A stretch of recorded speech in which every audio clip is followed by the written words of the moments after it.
Why do you think Assange is doing the right thing by releasing all these documents? Well, I think the question as to whether he's a journalist or not is the proof is in the pudding. The function of a journalist is to record the actions and behavior of those in power and make it possible for the public to know what's going on. Thomas Jefferson said that if it were a choice between a government and a free press, he'd pick a free press. And so this is what's needed to preserve a democracy, and the idea is to tell as close to the truth as possible and not simply take notes on what the government is saying.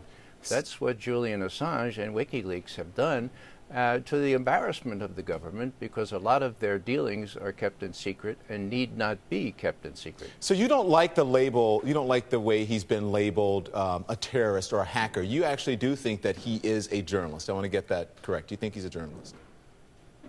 Of course he's a journalist, according to the definition that I just listed here. He's making information available to the American people and others who are frankly malnourished on what I call the fawning corporate media, who act more as stenographers than they do as journalists. So you don't think there's information in those documents that should have been left out or maybe blacked out that may be detrimental to the country, maybe detrimental to our troops or even other countries? Because that's what journalists would have fact-checked, and there are standards, and no one wants to put people in danger and in jeopardy. I think that's what most journalists would have done. Julian Assange didn't do that. Well, I correct you on that. He did do that. He made that information available to the Pentagon and the State Department, and they refused to expunge it. They refused to redact it.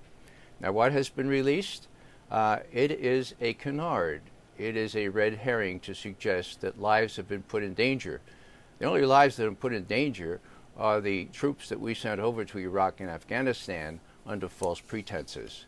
Now, the Secretary of Defense, Robert Gates, has said that these reports about lives in danger are greatly overwrought, his word, okay? He said that no sources and methods have been compromised. NATO has said the same thing, and our command in Afghanistan has said the same thing. Not one person has been identified as having been spat upon, much less imprisoned, because of these documents. Now, that doesn't mean that the pundits here in this country don't say it 10 times a day. Saying it 10 times a day does not make it true.